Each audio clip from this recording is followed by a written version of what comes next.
kalipay iton City Government of Tacloban ang plano nga pag-aabri iton bag-o nga terminal building han paluparan hiton syudada. Kundiin gindalao man naman nga magpapakusog ini hiton aktibidad nga pan-ekonomiya hiton syudada.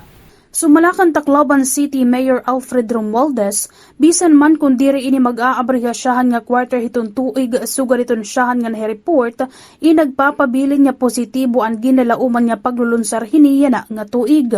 Dugang pahinid damo pa ang kinahanglan humanon ug sa ini magin operasyonala, pero nalilipay naman ini nga madadayon iniya na nga tuig. Kadungan liwat han pagpapasalamat iton suporta ni Presidente Ferdinand Marcos Jr. hanasabi nga proyekto.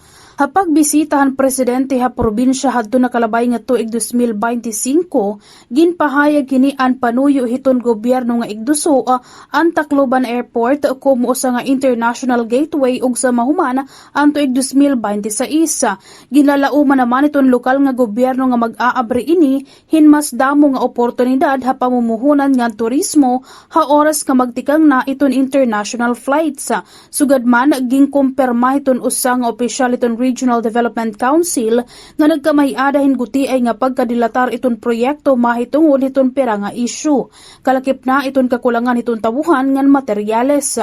Pero kaluyuhin ni en target ini nga magin andam para iton international operations pag-abot iton Disyembre yana nga tuig. Hadatos iton RDC para iton ikaupat nga quarter han 2025, umabot na 98.54% ang completion iton passenger terminal building 1 hadton Mayo 2025.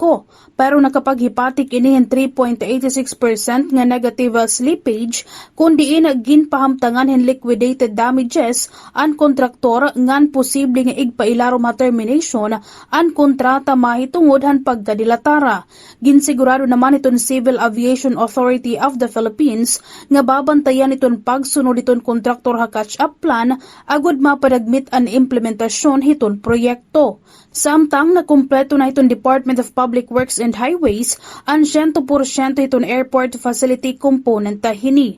Umabot na gihapon na 77.39% ang passenger terminal building 2, samtang mas temprano naman in 2.35% ha schedule iton asphalt overlay hiton runway nga ginihimo hiton Department of Transportation. Ginlalauman naman nga mahuhuman ngan operational na ang nga tanan iton partehan Tacloban Airport Development Project pag-abot iton tuig 2028. Ang Daniel Z. Romualdez Airport ang nagsiserbi nga pangunahon nga aragian han sinirangan Visayas ti kadto Manila ngan Cebu. Ngan may ada naman ini 24 nga biyahe kada adlaw, kundi adto nakalabay nga 2024 nakapaghipatik ini hin 1.9 million nga pasaheros. Tikang diniha Bombo Radio Tacloban, ini Bombo Veronica Ucasla, and this is Bombo Radio Philippines, the #1 and the most trusted source of news and information. Basta Radio, Bombo!